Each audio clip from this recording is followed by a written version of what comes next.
Thanks for plugging in. Today we're talking excellence with TE Connectivity and the interconnect specialists from TTI IP&E.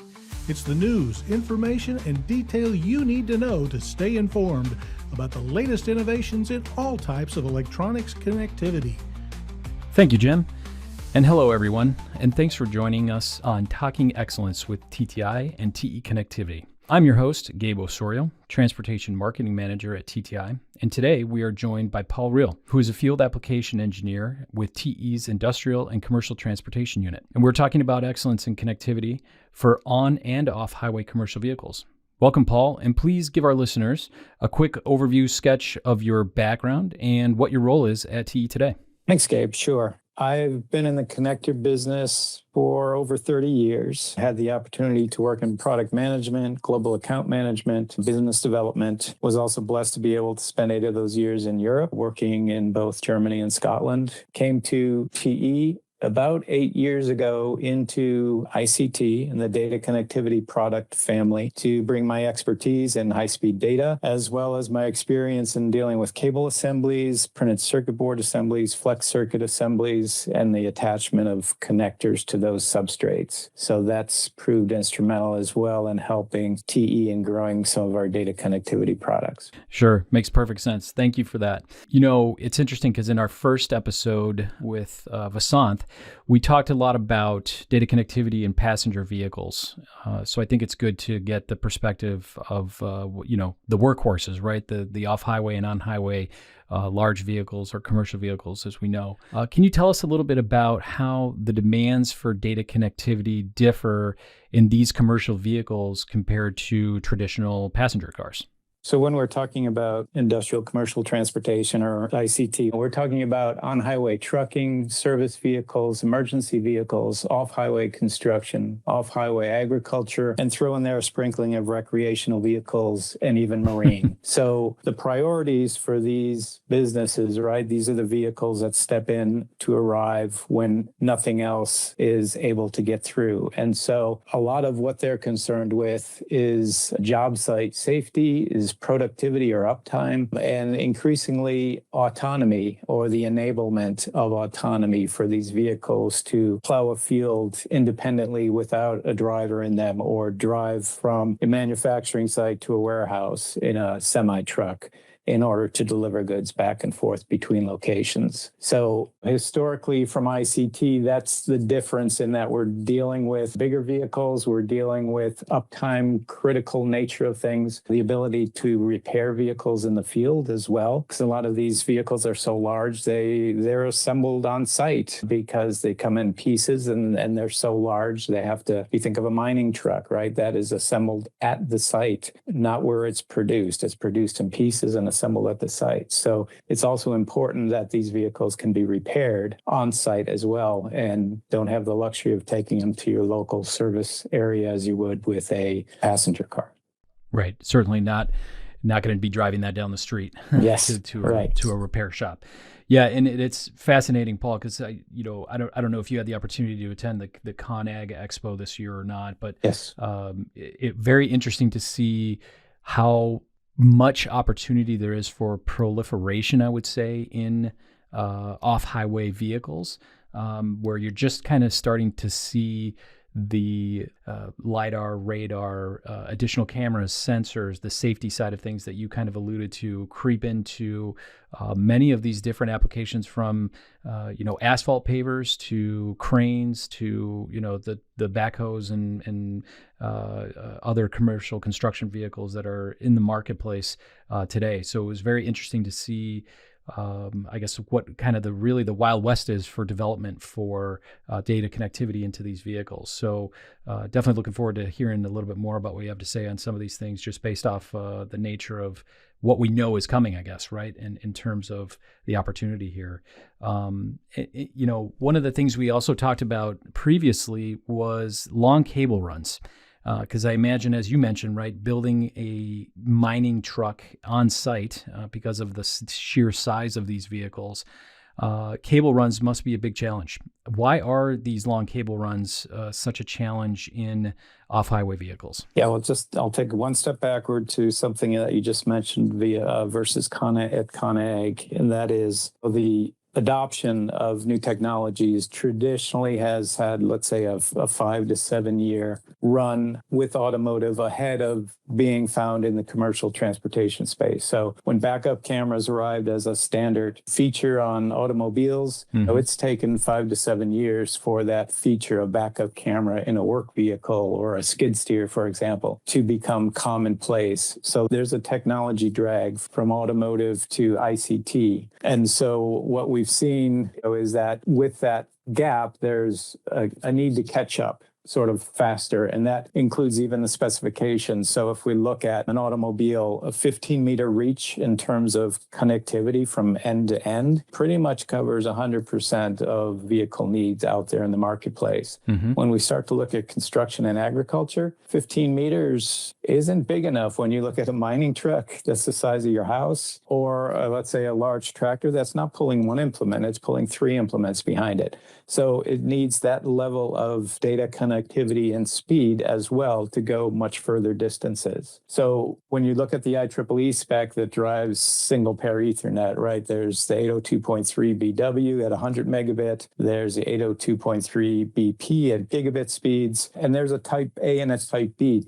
Type A covers automotive at that 15-meter distance, but type B has just come to market here in the last, let's say, 12 to 18 months to offer a 40-meter link for a connection, Ethernet connection, and that includes 4 inline connectors. So it's a total of 6 mated sets of connectors over 40 meters that even with those small speed bumps that a connector actually is in that signal stretching from one end to the other, we're able to achieve gigabit speeds over a 40-meter link through a 20-gauge shielded twisted pair cable. And that's pretty impressive, and that's addressing a lot of the needs in the commercial transportation space for that extra length beyond where the automotive standards started. Which is wild to think of. 40 meters is, over 130 feet and probably about half a football field, roughly, something like that. So just thinking of that expanse is very impressive in terms of what needs to be accomplished with those speeds. Kind of along with the length of the cable run, thinking of the environment that these vehicles are operating in, extreme heat, dust, dirt, chemical, whatever you name. How do those extreme environments impact that long-term reliability of these connection systems? Yeah, so that's really the expertise that we bring to the table in ICT, is that we are very focused on the environmental, the robustness of the connector. This needs to seal out moisture, not just water, but moisture as well, or even humidity. If you look at all of the cameras, I think your previous discussion involved some camera discussions. When you start to put a camera on the outside of a tractor or a sprayer, for example, that sits out in the field 24/7, any point in the operation of that vehicle where that camera or the inside of the camera is somehow exposed to any type of moisture or humidity, that difference, that moisture can be absorbed into the camera. For example, Friday afternoon, the bell rings, the alarm sounds, and the factory empties out that's building these types of vehicles, sits over the weekend.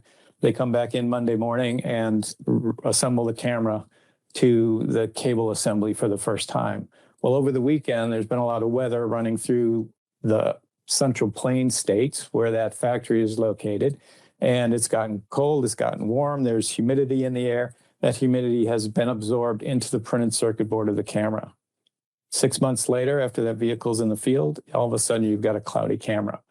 And if that's just a backup camera, maybe you can live with it. You can always turn over your shoulder and see what's out the back. But if that's running your tractor autonomously, you have a problem. So we're even working with customers in terms of being able to seal the entire connection to the camera when it's unmated, right? So you think of a pin in a housing, that connection is sealed all the way down to the PCB.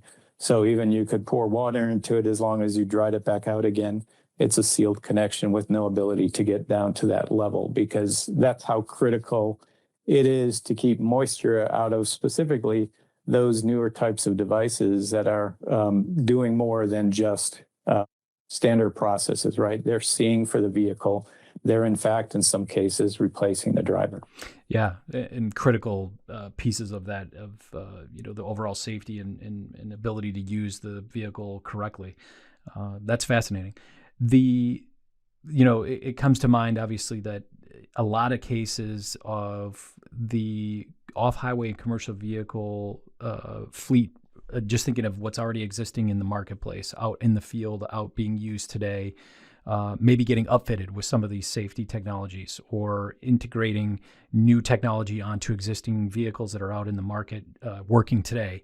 What role does backward compatibility play in commercial and off-highway vehicle platforms? Yeah, so when you look in the OEM space, there's not a lot of customers that have the luxury of starting with a whiteboard design, right? And building a new vehicle platform from the ground up with no connection to the past and just looking at what's here now and what's coming in the future. So that backward compatibility plays a critical role when you start to look at a lot of these newer architectures are not necessarily replacing, right, your CAN bus systems, your traditional architectures of communication within the vehicle are still basically there. The Ethernet connections, the coaxial connections for camera and digital connections within the vehicle are laying over that main system that still today is primarily CAN bus. And so you get to the point where you've got a legacy camera system, you've got a legacy switch or controller that needs to be able to work with these newer systems, as well as planning for the future. So when these newer systems come online, what happens when you transition your vehicle to be able to adopt a 100 megabit Ethernet architecture, but then you're getting new technologies coming faster and faster. That lag of 5 to 7 years that we talked about is getting shorter and shorter. And so now you need a gigabit connection. How do you do that? And how do you plan for that in that initial decision of what am I going to do and what does my Ethernet architecture look like? So within TE-ICT, we offer a broad range of products that help address that sort of intermatability. You can select based on common cable types, sizes, and constructions, different types of connectors that are suited for different purposes in your vehicle. And also that common cable type allows that backward compatibility to terminate to an existing connection system that allows you to continue to use existing controller, but also then seamlessly adapts and can be integrated into that new Ethernet architecture that you just created.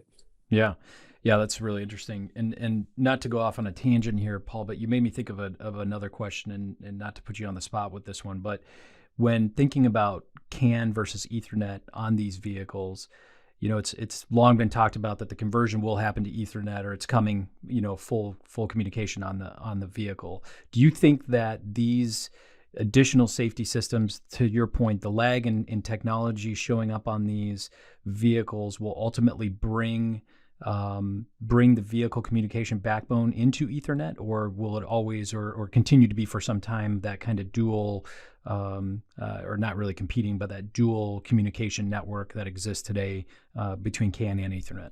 It of course varies, across the broad breadth of different types of applications that we cover in ICT. For example, if you look at on-highway trucking versus off-road construction and agriculture, what we see in the off-highway or off-road space is that CAN bus is going to be there for many, many years still. Forever, basically. And those new architectures are there to augment and bring those newer technologies in on top of that. Now, there are a few select, let's say, specialty vehicles, I think, that will adapt across the board a complete changeover to an Ethernet architecture. because those are the types of vehicles that are really driving.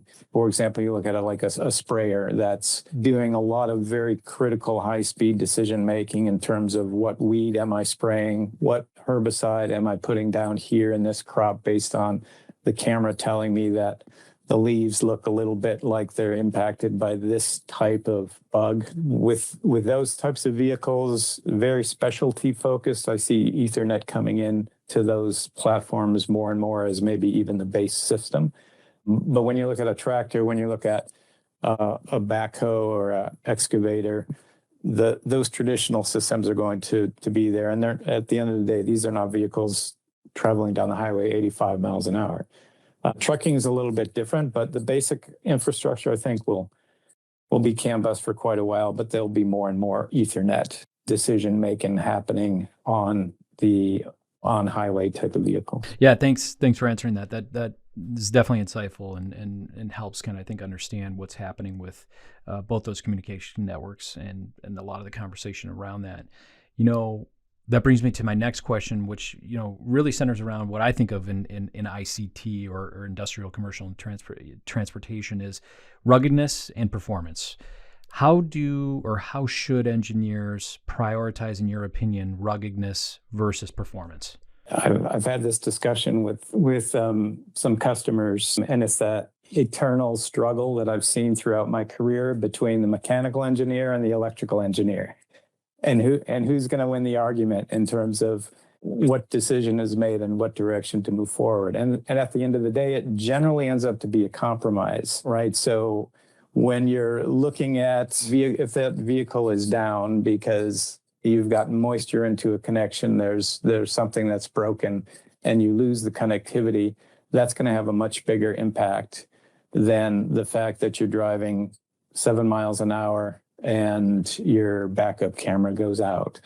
So at the end of the day, it's really the customer's decision in terms of managing those compromise situations. But that's the reason we design connectors to be able to do both, right? A lot of the product that ICT supplies to the industry for data connectivity started out with our automotive division, and we're using a lot of the contact systems that were developed in automotive. Again, at that gap period, five years ago, it came into the automotive realm, and 5 years on, we've taken that contact system, which we know is tried and true and proven, but we've repackaged it into a connector that addresses that ruggedness, right? It's a larger connector, it's got thicker walls, it's got sealing, it's got features that allow it to be disassembled and taken apart and repaired or replaced by somebody in the field if needed. And those are the types of changes that we've made so that we're able to offer both that ruggedness to the mechanical design engineer, but also to that electrical engineer who's really concerned about driving at 100 megabit or gigabit speeds and performing to the highest level. We've got him covered as well, or her. That's a great answer, I would say, to a constant tug and pull that's happening in design, obviously, in these vehicles. Kind of along those lines, then, what are some strategies that are used to maintain consistent data throughput in vehicles operating in remote or I'll say signal challenge regions like a mine or something along those lines?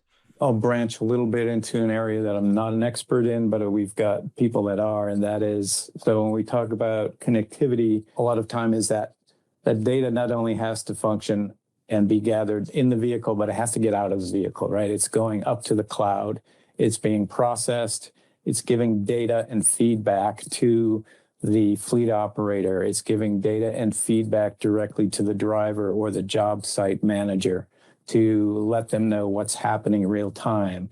And when we get to those levels, we will turn to one of our sister business units that specializes in antennas, where we're talking about 4G, 5G communication, GNSS, LTE, even satellite connections to a tractor out in the middle of the field, because there are no cell towers anywhere nearby that can pull that data out of the vehicle.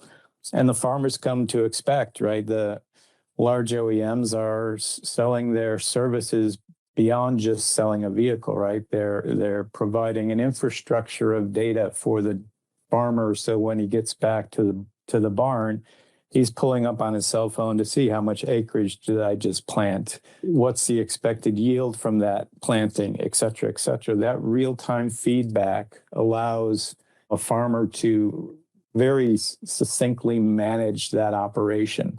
And so it's not just only choosing the right connectors to last and perform as needed, but it's also understanding that connection of how do we get outside of these wired connectors and up into the cloud and to be able to process that amount of data. So we're seeing more and more need for speeds, even the transition from the collection of that data to transfer to the cloud. That's a bottleneck today because there's not enough bandwidth in order to get all that data out. And that's where we're seeing needs, even now from an industrial commercial transportation customer viewpoint, to get to 2.5, 5, 10 gigabit type of speeds with connectivity in order to help facilitate getting that data out of the vehicle and into the palm of the operator. Yeah, it's been fascinating to watch over the last 5-10 years, something like that. Really, this market become big data, just like everything else in our lives, right? There's need for downloading data, translating that data, having that data, and then using that data is certainly going to continue and only grow from here. So that's going to continue to be a challenge, I'm sure, that needs addressed. Kind of thinking again, you mentioned the farming aspect of that, and I harken back a little bit to the Con Expo or Con Ag Expo, where you see a lot of those farming vehicles, the large tractors that have just an overwhelming amount of telematic systems and other additive systems onto the vehicle. How does the integration of these multiple telematic systems and other devices affect overall network connectivity in commercial fleets? Yeah, I think that continues to be a challenge simply because there's so much to select from out there, right? And you're seeing you want to add job site connectivity. So you've probably seen where they're able to now track everything that's on the job site down to a hand tool, right? So in the future, when you buy a manufacturer power tool, it's going to come with a Bluetooth connection. So you'll be able to know, right, I'm looking forward to that just so I can find it in my garage. But you'll be able to identify what's at a job site, what's missing from the job site, and all of that connectivity is happening, right? So you're picking pieces from here, and we've seen a lot, again, that technology develops in automotive. I think this is the cautionary tale, right, is that it seems like a good solution to say, here's an existing device. It's designed for automotive, but I can implement that into my piece of construction equipment. It seems it's reasonably priced, that it'll work. I'll put it in. And that's where we really lend a hand to our customers is we'll stop and say, that's great, your choice, but think of your whole system, right? That's all we ask as customers, always to look at the entire vehicle and the interconnectivity of that vehicle. That's what we like to help with. That's what we're interested in. And so you buy a device that only connects to a 0.14 millimeter squared cable, and you use 0.5 millimeter squared cable across your vehicle. Now, how are you going to transition? You've got a new device. It was inexpensive. It does the job, but your connectivity now is compromised because you remove that robustness. You've chosen a device designed for automotive, and you're putting it in a very rugged application.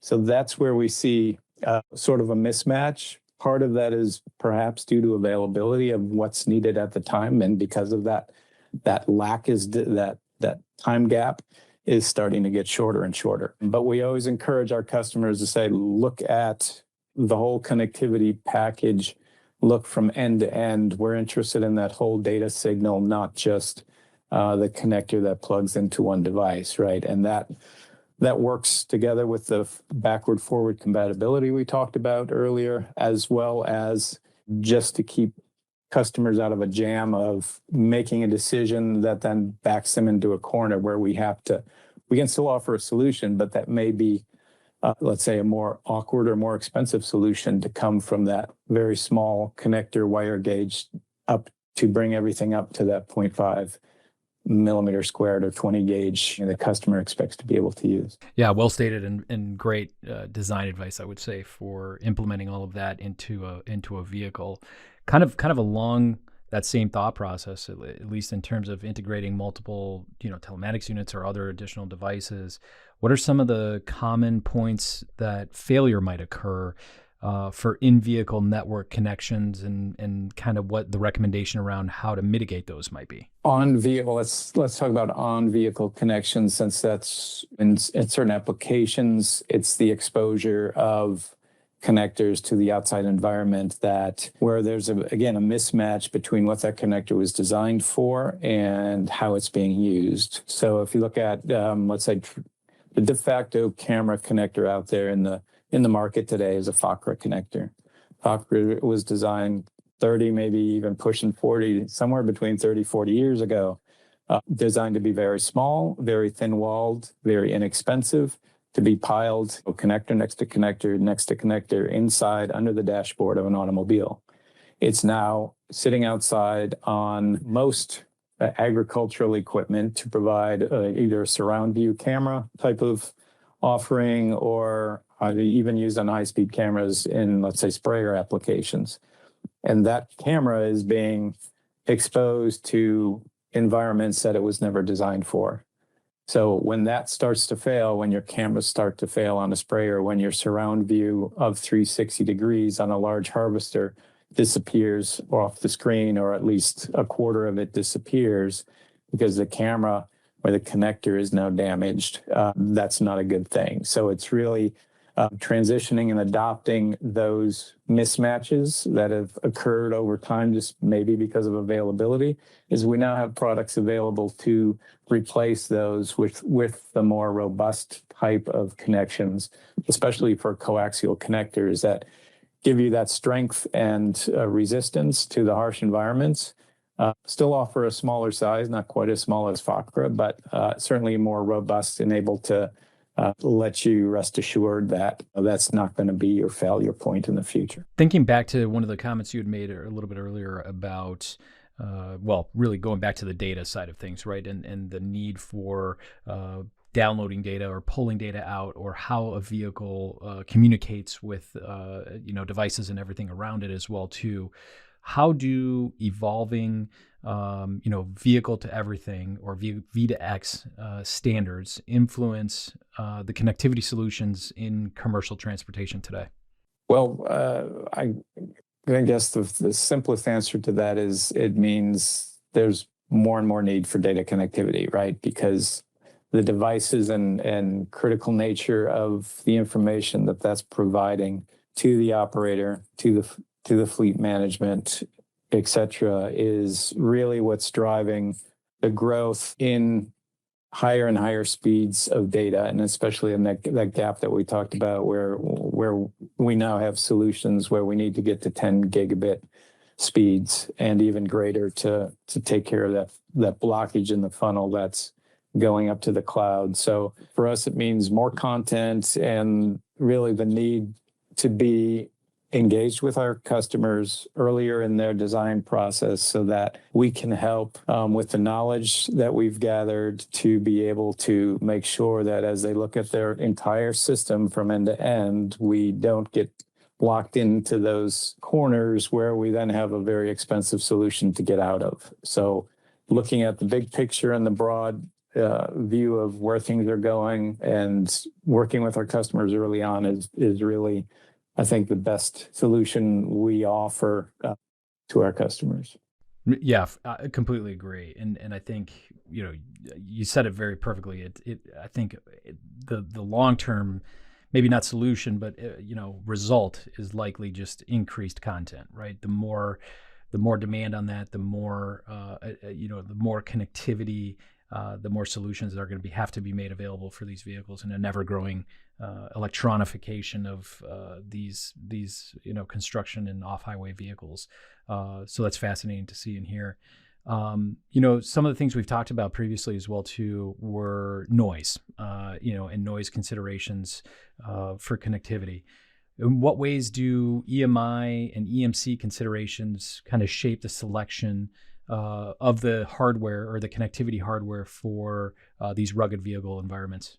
Yeah, this is a big challenge for our customers because so much of this technology is new. The cabling is new, it's unfamiliar. The way in which the connector or let's even start with the way the cable has to be stripped and prepped to be able to be terminated to the connector, how that cable has to be treated in the field, even during installation in the factory, in terms of you can't just take a coaxial cable and bend it in half. It's not designed to do that.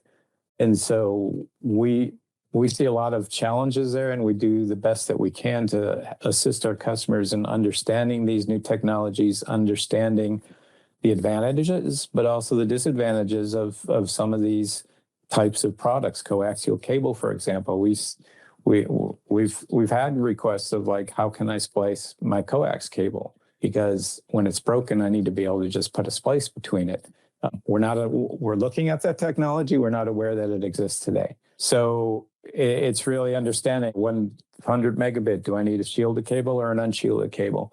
And we offer products that cover both of those, for example, so that you can choose an unshielded cable for 100 megabit application, and you can upgrade to a gigabit application with shielded cable using that exact same connector, just changing out the cable.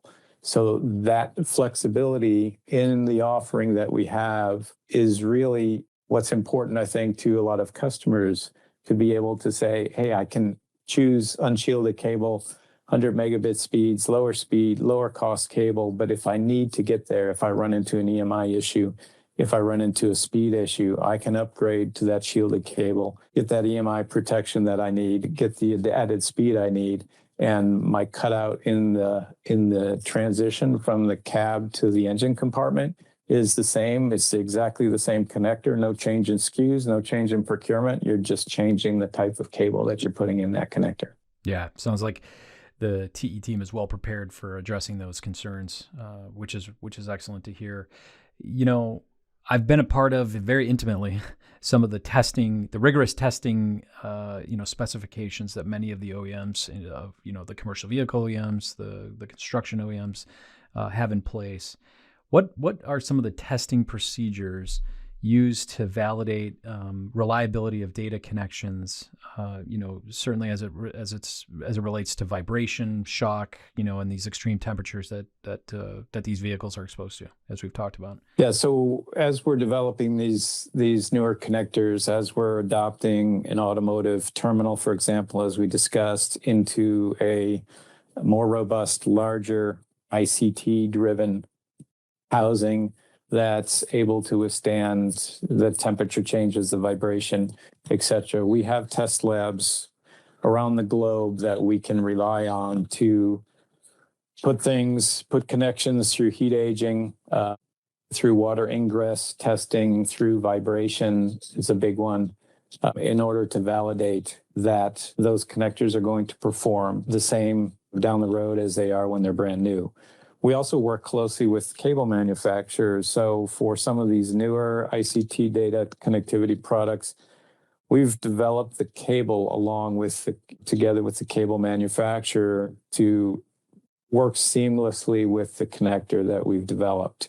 So in that process, we've worked with those cable manufacturers to do exactly the same type of process in the cable selection as well. So you'll see a lot of the cables are tested till 3,000 hours to basically validate after heat aging and time that cable is performing at gigabit speeds, the equivalent of 10 years later after that testing, as it does on day one. So it's critical that we're combining not only the connector and testing that for the highest level of harshness, but also that we're working with the cable supplier directly and ensuring that the cables that we recommend on our application spec for those connectors have undergone through that same type of process.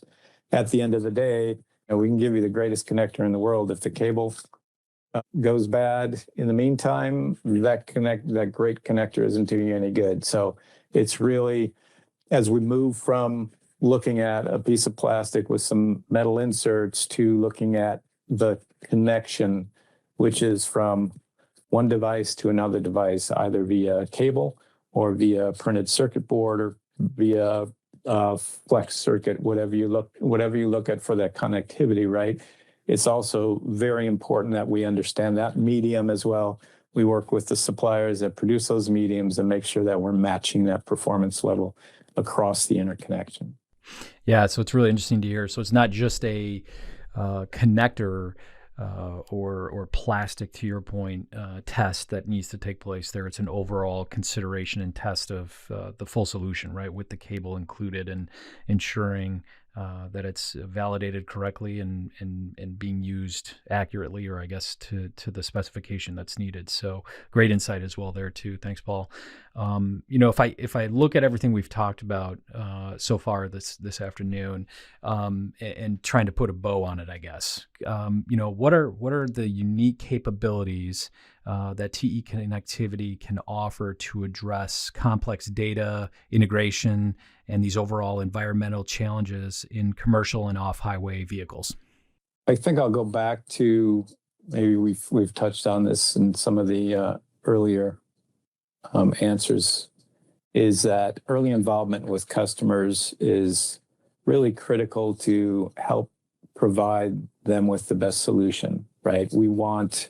We don't want to sell you a customer something if it doesn't do the job for them, right? So we want our customers to be successful. We want to assist them in making sure that they're successful. Ideally, it's one of our products that helps them be successful, but if not, we're not going to sell them something that isn't going to work in their application.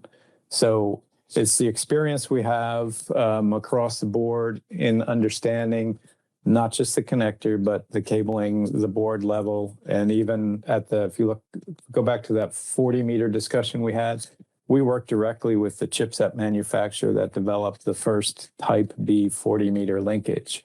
So not only did we support the development of the connector, the development of the cable with that connector, but also the development of that silicone, not from a technical perspective as well, specifically, but from supporting them with the connector products that they needed to validate their silicone. So if you look at what's available now with Type B, we worked across that entire channel of connectivity, if you would, from the chip to the PCB level, to the cable, to the connections that are in between. And it's that type of expertise, I think, that we bring in trying to offer the very best solutions to our customers. Yeah, so a full end-to-end solution. Yeah, great. Thank you very much, Paul. I really appreciate that. And honestly, thank you for being here today, and for all your insight and deep dive into the challenges of commercial vehicle connectivity. Next time on Talking Excellence, we'll be looking at out into the horizon with TE's Shane Louth as we discuss how next generation of vehicle architectures are raising the stakes for protection, connection, and shielding. Until then, thanks for plugging into Talking Excellence with TTI and TE Connectivity. That's it for this episode of Talking Excellence. Join us next time for the podcast that brings together the specialists of TTI with the connectivity experts from TE, an insightful conversation about getting connected.